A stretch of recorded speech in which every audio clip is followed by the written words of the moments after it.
128 pounds of harvested food. One single growing season. An 8x8 patch of dirt small enough to cover with 2 king-size bed sheets laid side by side. 3 houses down on the same street under the same sun, a family is working a garden bed almost 3 times the size. 12 by 18 feet, tilled every spring, weeded every weekend, and pulling less than half that number out of the ground by the time frost hits. Same climate, same seed catalog, same number of hours spent outside on a Saturday morning. One patch is quietly outproducing the other by a factor of 2, and almost nobody walking past either yard would ever guess which one is winning. Here's the part nobody tells you. Garden size and garden output were never actually the same measurement, and the entire hobby gardening industry has spent decades selling people on the idea that they are. Bigger tiller, bigger bed, bigger seed order. More of everything, every spring, as the answer to a harvest that never quite lives up to what the seed packet promised. Almost nobody selling you a bigger garden is selling you the 6 things actually responsible for that 8x8 patches number, because those 6 things don't come in a box, and none of them cost anywhere close to what a garden expansion does. Think about what actually happens the season after a disappointing harvest. Almost nobody sits down and asks whether the existing ground was being used well. The instinct, encouraged by every gardening magazine cover promising your biggest harvest yet, is to rent a bigger tiller, break more sod, order twice the seed, and assume the shortfall was a space problem all along. It rarely was. A bed twice the size, worked the same half-empty way the smaller one was, doesn't produce twice the food. It produces twice the weeding, twice the watering, and, more often than people expect, almost exactly the same disappointing number per square foot they started with, just spread across more ground and more hours. It's worth being specific about what outproducing actually means here, because the number at the start of this list only makes sense once the comparison is apples to apples. Both plots this season got roughly the same rainfall, the same number of sunny days, and the same regional frost dates. Neither one had access to anything the other one didn't. The only real difference between the two, start to finish, was how deliberately the ground itself was being managed, and that single variable turned out to matter more than every other factor combined. Stay with me, because by the time we get to number 1, you'll understand exactly why doubling a garden's square footage is often the single worst way to double its output, and why the smallest patch on this list is producing more food per square foot than anything else on this entire street. Let's start at the bottom of the list and work up to the one technique responsible for more of that 128-pound number than the other 5 combined. Number 6. Succession planting on a fixed clock. Start here because it's the easiest of the 6 to understand and the one almost every backyard gardener technically knows about and almost nobody actually does on schedule. The instinct nearly everyone starts with is to plant a garden exactly once, in spring, and then spend the rest of the season watching it. A row of lettuce goes in during the first warm week of April, and by early June, once it bolts and turns bitter in the heat, that section of the garden simply sits there empty for the remaining 4 months of the growing season, doing nothing, producing nothing, while the gardener assumes the lettuce had its turn and moves on mentally to the tomatoes. Succession planting is the practice of treating every section of the garden as a rotating tenant, not a permanent resident. The moment a fast crop like lettuce, radishes, spinach, or bush beans finishes its run, something new goes into that exact same square footage within days, not months.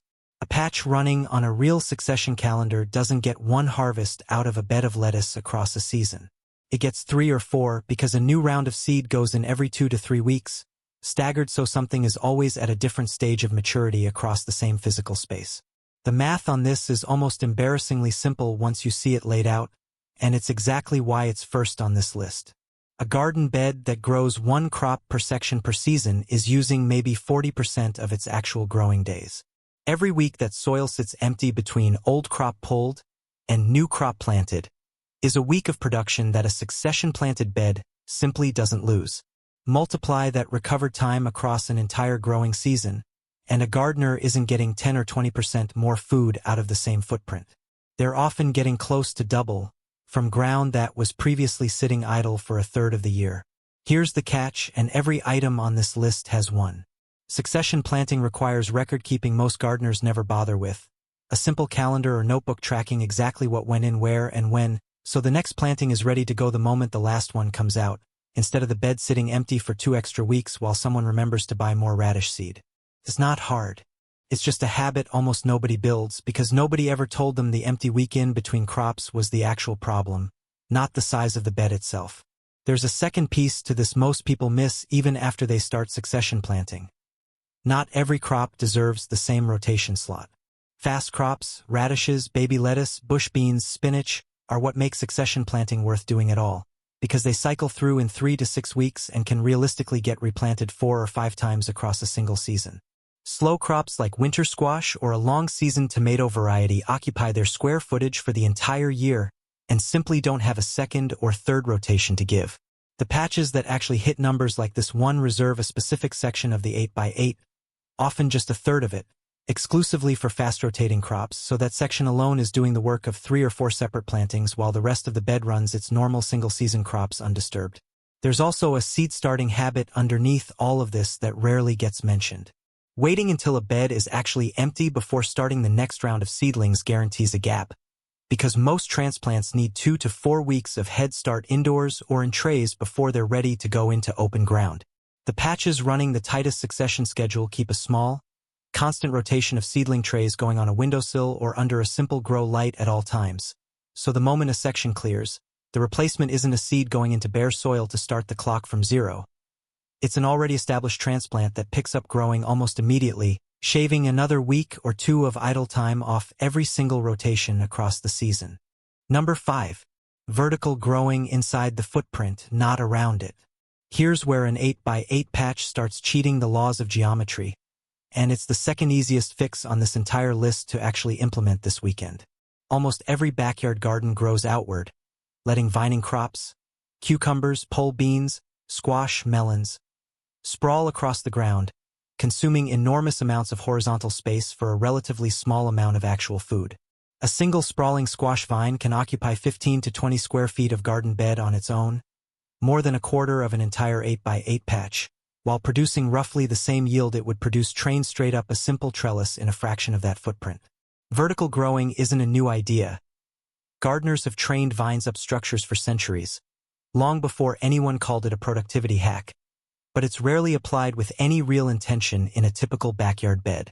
A cattle panel arched over a section of the patch, or a simple row of bamboo stakes lashed into a teepee, turns 3 or 4 square feet of ground footprint into 15 or 20 square feet of actual growing surface once you account for the vertical plane the plant now has access to. Cucumbers trained vertically also tend to be straighter, cleaner, and easier to spot at the right harvest size than ones sprawled across mulch, which sounds like a minor detail until you realize how much backyard produce gets missed entirely, overripens, and goes to waste simply because it was hidden under a leaf on the ground. An 8x8 patch dedicating even one of its 8 linear feet to a vertical trellis structure along the north edge, positioned there specifically so the tall growth doesn't shade out anything shorter planted nearby, can run pole beans, cucumbers, and small winter squash varieties simultaneously in a strip barely a foot wide, freeing the remaining ground-level space entirely for lower-growing crops that would otherwise have been crowded out. The catch here is mostly structural. A trellis loaded with a mature squash vine and developing fruit gets heavy fast, and a flimsy dollar store trellis will fold under that weight by midsummer, usually during the exact week the harvest was about to peak. The gardeners who get this right invest in something genuinely sturdy the first season. Cattle panel, welded wire, or solid cedar stakes, because a collapsed trellis in July doesn't just lose that week's harvest. It usually damages the vine badly enough to reduce everything still coming behind it too. There's a shading consideration that trips up a lot of first-timers as well. A trellis run at full height along the wrong edge of an 8x8 patch can throw shade across the entire bed for a good portion of the day, quietly stunting everything planted behind it without anyone realizing why the harvest underperformed that season. The fix is simply orientation, running tall vertical structures along the north or northeast edge in the northern hemisphere, so the shadow falls outside the growing bed for most of the day instead of directly across it. It's a 5-minute decision made before a single seed goes in the ground, and it's the difference between a trellis that adds production and one that quietly subtracts it from everything planted nearby. Number 4. Interplanting, not monocropping. This is the technique responsible for more wasted garden space than almost anything else on this list, and it's also the one most tied up in old, half-remembered gardening folklore that turns out to be genuinely well-founded. Most backyard gardens are planted the way a farm field is planted, in blocks. One row of tomatoes, one row of peppers, one row of carrots, each crop given its own dedicated rectangle of ground with bare soil or mulch filling every gap in between until the plants mature enough to fill it in themselves. That gap is wasted growing time and wasted growing space, sitting empty for weeks at the start of every season while the primary crop is still small. Interplanting fills that gap with a second, faster, and typically shorter crop tucked directly between and around the primary one. Radishes sown in the same row as slow-germinating carrots, ready to harvest and clear out of the way right around the time the carrots actually need the room. Fast lettuce planted in the shade cast by young, not yet bushy tomato plants, harvested and gone before the tomatoes get large enough to fully shade that ground out.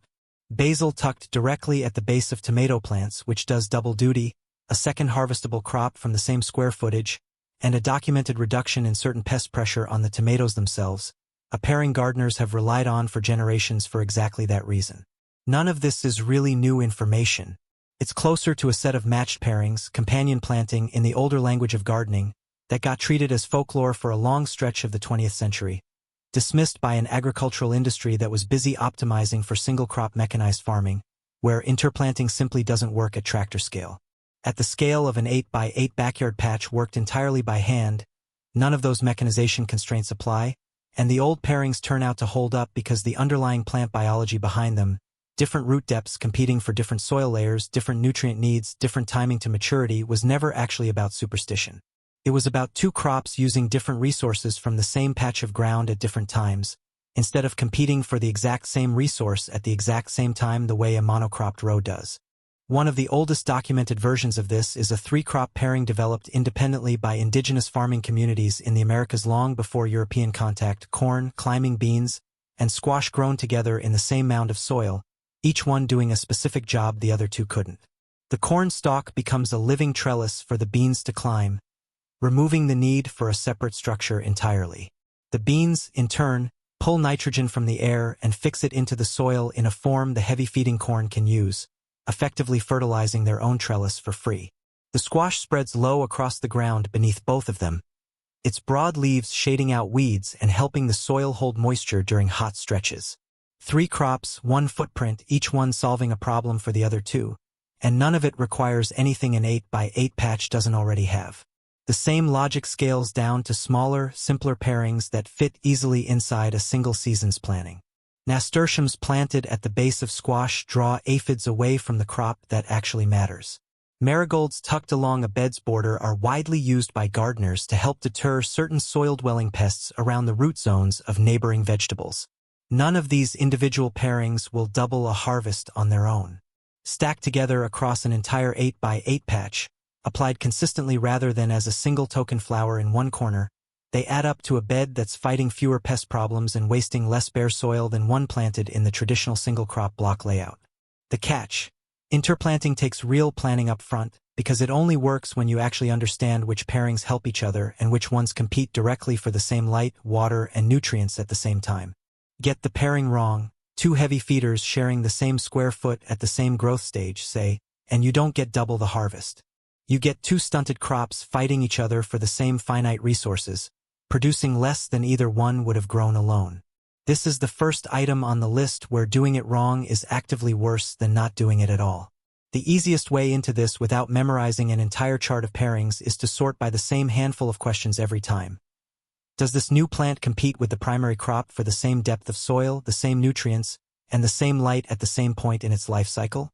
If the answer to all three is no, it's very likely a workable pair, whether or not it shows up on any traditional companion planting list at all. That single filter, applied consistently, replaces most of the guesswork and explains why the old folklore pairings hold up as well as they do. They were arrived at by generations of gardeners running exactly that filter by trial and error, long before anyone wrote it down as a rule. Number 3. Building the soil instead of just feeding the plants. Here's where the list stops being about arrangement and starts being about the one input almost every backyard gardener treats as fixed and unchangeable, when it's actually the single most improvable variable in the entire patch. Most new gardeners treat soil as a container, dirt that holds a plant upright, while fertilizer, applied on a schedule, does the actual work of feeding it. That mental model isn't wrong exactly, but it misses almost the entire picture. Healthy garden soil is closer to a living system than an inert container, packed with fungal networks, bacteria, and organic matter that break down nutrients into a form plant roots can actually access, hold moisture during dry stretches, and build a structure loose enough for roots to spread freely rather than fighting through compacted clay or exhausted, lifeless dirt. An 8x8 patch that's been fed compost, aged manure, or leaf mold every single season, left largely undisturbed by heavy tilling that destroys the fungal networks doing most of that invisible work, develops a soil structure over 2 or 3 years that a freshly tilled, chemically fertilized bed 3 times its size simply doesn't have, no matter how much synthetic fertilizer gets dumped on it right before planting. Synthetic fertilizer feeds the plant directly and immediately, which sounds like an advantage until you realize it does nothing at all for the soil's actual water-holding capacity, its resistance to compaction, or its ability to keep feeding the plant slowly and steadily through a hot, dry stretch in August when a shallow feeding schedule runs out right when the plant needs it most. The tilling piece deserves its own mention, because it's the single most common well-intentioned mistake in this entire category. Turning soil over every spring feels productive. Loose, dark, freshly worked dirt looks like exactly what a healthy garden bed should look like. What it actually does is physically shred the fungal networks that took an entire season to establish themselves, resetting the soil's biological progress back to close to zero every single year, right before the growing season that was supposed to benefit from it begins. A patch left undisturbed, with new organic matter simply layered on top each season rather than dug in aggressively, keeps that underground network intact and compounding year over year instead of getting rebuilt from scratch every spring. This is the slowest technique on the list to pay off, and also one of the most consistently underestimated. A single season of adding 2 to 3 inches of finished compost across an 8x8 patch, without tilling it in aggressively, begins measurably improving water retention and root development within that same season.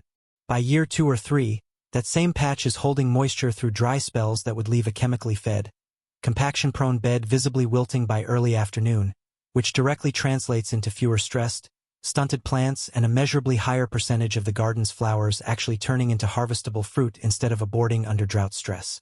The catch is exactly the patience problem that shows up everywhere good soil is concerned. There is no shortcut that compresses 3 years of soil building into 3 weeks. A bag of synthetic fertilizer will always outperform raw, unimproved soil in the short term, which is exactly why so many gardeners never make it to the point where the compost-built soil starts winning instead. They judge the technique on a single season and conclude it isn't working, right before the payoff was about to arrive. The scale advantage worth naming directly: it's genuinely easier to build exceptional soil in 64 square feet than in 600. The same wheelbarrow load of finished compost that barely dusts the surface of a 12 by 18 foot bed can be worked in at a meaningfully deeper, richer concentration across an 8 by 8 patch, because there's simply less ground competing for the same volume of material. A gardener with limited compost, limited time, and limited money to spend on soil amendments gets a far bigger return concentrating that effort on a small patch than spreading it thin across a much larger one, which is a big part of why the smaller plot on this list so often has noticeably darker, richer-looking soil than its larger neighbor by the second season, even when both started from the exact same depleted yard dirt. Number 2. Season extension on both ends of the calendar. Here's the item that quietly adds an extra 6 to 8 weeks of production to an 8 by 8 patch every single year, without adding a single additional square foot of ground. Most backyard gardens run on the same fixed calendar as the local frost dates. Nothing goes in until the danger of frost has fully passed in spring, and everything gets pulled the moment the first hard frost hits in fall. That calendar isn't actually a biological limit. It's a convenience limit, built around gardeners who aren't willing to do anything extra to protect plants from a night or 2 of cold air on either end of the season. A simple low tunnel, a few lengths of bent PVC or metal conduit arched over the patch and covered with inexpensive frost cloth or clear plastic sheeting, can push the safe planting date 2 to 4 weeks earlier in spring and delay the killing frost by roughly the same window in fall, without heating anything, without electricity, and without spending more than what a single trip to a hardware store costs. That single piece of equipment, reused every season for years, adds a genuinely significant chunk of extra growing time onto both ends of the calendar that the neighbor's larger, uncovered bed simply doesn't get access to at all. The mechanism behind it is simpler than most people expect. A layer of frost cloth or plastic doesn't generate heat on its own. It traps the heat the soil itself absorbed during the day and slows how fast that heat radiates back out into the night sky, which is the actual reason temperatures under a low tunnel routinely sit 5 to 10 degrees warmer than the open air just a few feet away on a clear, cold night. That handful of degrees is frequently the entire difference between a frost that kills a tender seedling outright and a cold night the plant shrugs off without any visible damage the next morning. Cold hardy crops, spinach, kale, and certain lettuce varieties in particular, don't just tolerate that extended shoulder season under cover. Several of them actually improve in flavor once exposed to a light frost, converting stored starches into sugars as a natural cold defense response, which means the very weeks most gardens have already been abandoned for the year are producing some of the sweetest, best-tasting harvest an 8x8 patch will grow all season. Stack this against the neighbor's bigger, uncovered bed and the comparison gets almost unfair. Their 12 by 18-foot plot might run a 20-week season from last frost to first frost. An 8x8 patch under a simple low tunnel on both ends can run 26 to 28 weeks in the exact same climate, which means it's not just producing more per square foot during the shared growing window, it's producing food during 6 to 8 weeks every single year when the bigger bed next door is sitting completely empty. The catch: a low tunnel needs active management, not a set-it-and-forget-it install. Cover left sealed on an unexpectedly warm, sunny day can cook young seedlings inside it well past what they tolerate in open air. And a tunnel left uncovered during a surprise late frost defeats the entire purpose of building it. The gardeners who actually capture those extra weeks are checking the forecast and adjusting the cover regularly, not installing it once in October and forgetting about it until spring. Number 1. Spacing plants for yield per square foot, not habit. Everything above this point on the list explains part of why an 8x8 patch can outproduce a much bigger bed. This is the single technique responsible for the largest share of that 128-pound number, and it's also the one almost every backyard gardener gets wrong for the exact same reason every single season without ever realizing it. Most seed packets print spacing instructions built around a specific assumption: that the garden they're going into will eventually be worked by a tiller, a hoe pulled between rows, or a gardener walking down wide aisles to reach every plant without stepping on anything. That assumption, rows spaced 2 to 3 feet apart specifically to leave room for equipment and foot traffic that an 8x8 hand-tended patch will simply never need, is baked into almost every seed packet on every shelf at every garden center in the country, and almost nobody questions it because it's the only spacing instruction most gardeners have ever seen printed anywhere. The origin of that spacing standard traces directly back to large-scale row crop agriculture, where a tractor, a horse-drawn cultivator, or later a mechanical tiller physically needed a fixed aisle width to pass through without crushing the crop on either side. That width was never chosen because plants biologically needed that much room to grow well. It was chosen because a piece of equipment needed that much room to move. Somewhere along the way, that mechanical constraint got printed on the back of a seed packet as if it were a biological requirement, and it's been copied onto every subsequent packet ever since, applied just as rigidly to an 8x8 backyard bed that will never see a tiller as it is to a 100-acre commercial field that absolutely will. An intensively spaced patch throws that assumption out entirely, because there's no tiller coming through and no wide aisle required when the entire bed is worked by hand from the edges. Plants get spaced based on how much room their mature root system and canopy actually need to avoid competing directly with their immediate neighbor, and nothing more than that. Carrots that need 3 inches between rows on a traditional seed packet can be grown successfully at 3 inches in every direction, in a tight grid rather than a spaced-out row, because what they actually need is 3 inches of clearance from the next root, not 3 inches of clearance plus an entire empty aisle beside it for a hoe that's never coming through. Do the actual math on what that difference means across an entire 8x8 patch, because the number is the reason this sits at number 1 and not somewhere lower on the list. A traditionally spaced garden bed, built around row and aisle spacing, typically uses somewhere between 50 and 60% of its total square footage for actual plant material. The rest is aisle, walking space, and buffer between rows that produces nothing at all. An intensively spaced bed, worked entirely from the edges with every square inch of interior ground actually growing something, routinely pushes that number above 90%. That's not a small efficiency gain stacked on top of everything else on this list. On its own, it's close to doubling the amount of the patch actually producing food. Using the exact same 8 feet by 8 feet of ground the neighbor's oversized bed doesn't manage to match even at 3 times the size. This is also where every other item on this list compounds instead of standing alone. Intensive spacing frees up dramatically more interior square footage, which is exactly the extra room succession planting needs to stagger new crops into. It's the reason interplanting has room to tuck a second crop between a primary one without either competing for space that doesn't exist. It's the reason the soil building investment from earlier on this list pays off at maximum value, because when every square inch is actually growing something, better soil is feeding significantly more total plant material per square foot than it would in a bed that's half-empty aisle space to begin with. The catch, and it's a serious one. Intensive spacing makes soil quality and moisture management non-negotiable in a way a traditionally spaced garden can more easily get away without. Cramming plants closer together means more total roots competing for water and nutrients within the same volume of soil, and a patch running this tight without the soil building work from number 3 underneath it will show stress, stunting, and disease pressure from poor airflow between crowded plants far faster than a traditionally spaced bed ever would. This is the technique that makes the biggest single difference in the harvest number, and it's also the one that punishes skipping every other item on this list the hardest. It's the top of the list because it's the biggest lever. It only works as well as it should when the other 5 are actually pulling their weight underneath it. There's also a watering adjustment that catches people off guard the first season they try this.